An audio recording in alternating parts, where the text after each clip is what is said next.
மாவட்டம் பரமத்தி வேலூர் சட்டமன்ற தொகுதியில் திமுக அதிமுக சார்பில் சீட்டு கேட்பதில் கடும் போட்டி நிலவி வருவதை காண முடிகிறது. இந்த தொகுதியில் ஒரு முறை சட்டமன்ற உறுப்பினராக தேர்ந்தெடுக்கப்பட்டவர் இரண்டாவது முறை வெற்றி பெற்றதில்லை என்கின்ற சென்டிமெண்ட் உள்ளது என்கிறார்கள். தமிழகத்தின் ஆளுங்கட்சியாக உள்ள திமுகவை பொறுத்தவரை நாமக்கல் மேற்கு மாவட்ட பொறுப்பாளராக இருக்கும் KS மூர்த்தி 2016 நடைபெற்ற தேர்தலில் சட்டமன்ற உறுப்பினராக தேர்ந்தெடுக்கப்பட்டவர். 2021 மீண்டும் வாய்ப்பு கொடுக்கப்பட்டு தோல்வியடைந்தவர். 2026 மீண்டும் மூர்த்திக்கு வாய்ப்பு கிடைக்குமா என்பது கேள்விக்குறி என்கிறார்கள் உடன்பிறப்புகள். அடுத்து நவலடி ராஜா நாமக்கல் மேற்கு மாவட்ட திமுக இளைஞர் அணி துணை அமைப்பாளராக பொறுப்பில் இருப்பவர். கட்சி நிகழ்ச்சிகள் பொதுக்கூட்டங்கள் என தொகுதி முழுவதும் நடத்தி வந்ததால் இளைஞர்கள் நிர்வாகிகள் மத்தியில் நற்பெயர் உள்ளது. பொது சேவைகள் ஈடுபாடு கொண்ட நவலடி ராஜா கல்வி, ஆன்மீகம் போன்றவற்றிற்காக உதவிகள் செய்து வருபவர். பள்ளி கல்வித்துறை அமைச்சர் மகேஷ் பொய்யாமொழியின் நெருங்கிய நண்பர் என்பதும் இளைஞரணி அமைப்பாளரும் துணை முதல்வருமான உதயநிதியின் அன்பை பெற்றவர் என்பதும் இவருக்கு கூடுதல் பலம் என்று சொல்லப்படுகிறது. திமுகவில் இளைஞர்களுக்கு இந்த முறை அதிக வாய்ப்பு கொடுக்கப்படும் என்பதால் நவலடி ராஜாவுக்கான வாய்ப்பு அதிகம் என்கின்றனர். அடுத்ததாக மகிழ் பிரபாகரன் நாமக்கல் மேற்கு மாவட்ட விளையாட்டு மேம்பாட்டு அணி அமைப்பாளராக இருப்பவர். தீவிர கட்சி பணியில் ஈடுபட்டு வருபவர். இளைஞர்கள் கட்சி தொண்டர்கள் மத்தியில் செல்வாக்கு பெற்றவராக இருக்கிறார். ரியல் எஸ்டேட் தொழில் மற்றும் பல்வேறு தொழில்களில் ஈடுபட்டு வருபவர். பொது சேவைகள் செய்து பொதுமக்கள் மத்தியில் பிரபலமாக இருப்பவர். புதியவர்களுக்கு வாய்ப்பு கொடுக்கப்படும் என்பதால் திமுகவை பொறுத்தவரை பரமத்தி வேலூர் தொகுதியில் மகிழ் பிரபாகரனுக்கு வாய்ப்பு அதிகம் என்கிறார்கள். அடுத்ததாக CM கண்ணன் நாமக்கல் மேற்கு மாவட்ட அயலக அணி துணை அமைப்பாளராக பொறுப்பில் இருந்து வருபவர். வேலூர் நகரில் கண்ணன் ஹார்ட்வேர்ஸ் நிறுவனம் நடத்தி வருவதால் தொகுதி மக்கள் மத்தியில் நன்கு அறியப்பட்டவர்.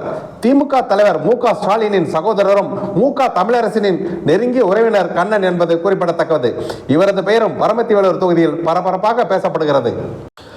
அதிமுகவை பொறுத்தவரை சிட்டிங் MLA-வாக இருக்கும் சேகர் 5 வருட காலத்தில் தொகுதியில் செய்து வந்துள்ள பல்வேறு நலத்திட்டங்களை பட்டியலிட்டு 2026 தேர்தலிலும் சீட்டு பெற்று வர மும்முரமாக காய் நகர்த்தி வருவதாக பேசுகின்றனர். JP ரவி கடந்த 30 வருடங்களுக்கு மேலாக தீவிர அரசியலில் ஈடுபட்டு வருபவர். எளிமையாக பழகுவர். கட்சி பணியில் சிறப்பான செயல்பாடு இவற்றின் மூலம் பொதுமக்களிடம் நற்பெயர் உண்டு. கபிலர்மலை யூனியன் சேர்மனாக இருந்து பல்வேறு மக்கள் நல திட்டங்களை செயல்படுத்தியவர். தற்போது கபிலர்மலை ஒன்றிய அதிமுக செயலாளராக இருப்பவர். JP ரவிக்கு அதிமுக மட்டுமின்றி திமுக உள்ளிட்ட மற்ற மாற்றுக் கட்சியிலும் நட்பு வட்டாரங்கள் அதிகம் இருப்பதாக கூறுகின்றனர். கடந்த 2021 சட்டமன்ற தேர்தலின் போதே JP ரவி தான் அதிமுக வேட்பாளர் என்று பரபரப்பாக பேசப்பட்டது. கடைசி நேரத்தில் கை நழுவி போனது என்கிறார்கள். இந்த 2026 தேர்தலில் இவருக்கான வாய்ப்பு கூடுதலாக இருப்பதை தொகுதி மக்கள் மத்தியில் பேசும் பொருளாக இருக்கிறது. அடுத்ததாக ராகா தமிழ்மணி அதிமுக கட்சி நிர்வாகிகள் தொண்டர்கள் மட்டுமின்றி தொகுதி முழுவதும் பிரபலமான நபர் தமிழ்மணி. பரமத்தியில் ராகா ஆயில் மில் நடத்தி வருகிறார். கடந்த கால சட்டமன்ற தேர்தல்களில் பரமத்தி வேலூர் தொகுதி அதிமுக பொறுப்பாளராக தேர்தல் பணிகளை முன்னின்று நடத்திய அனுபவம் இவருக்கு உண்டு. 2024 நடந்து முடிந்த பாராளுமன்ற தேர்தலில் நாமக்கல் தொகுதியில் போட்டியிட்டு குறைந்த வாக்குகள் வெற்றி இழந்தவர். தொகுதியில் உள்ள தொண்டர்கள் முதல் அதிமுகவில் உள்ள சீனியர் தலைவர்களிடம் நேரடி தொடர்பில் இருப்பவர். நலத்திட்ட உதவிகள் ஏழை எளிய மக்களுக்கு செய்து வருபவர்.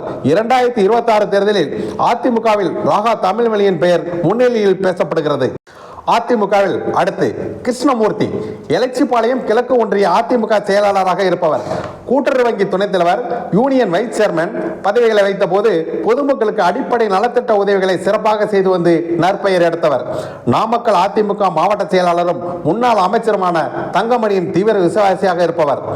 கோழிப்பண்ணை சார்ந்த தொழிலில் நடத்தி வருவதால் இவர் தொகுதி முழுவதும் அறிந்த நபராக உள்ளார்.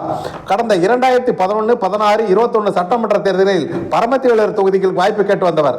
2026 தேர்தலில் தொகுதியில் அதிமுக சார்பில் பேசப்படும் நபர்களில் கிருஷ்ணமூர்த்தியின் பெயர் பிரதானமாக பேசப்படுவதை காண முடிகிறது. பரமத்தி வேலூர் தொகுதி 2026 சட்டமன்ற தேர்தலில் அதிமுக திமுகவில் புதியவர்களுக்கு வாய்ப்பு கிடைக்கும் என்கின்ற பரபரப்பு நிலை வருகிறது. இதனால் ஒவ்வொரு தரப்பும் சீட்டு பெறும் முயற்சியில் முழுவீச்சில் இறங்கி இருக்கிறார்கள். யார் யார் அதிர்ஷ்டசாலிகள் என்பதை பொறுத்திருந்து பார்ப்போம்.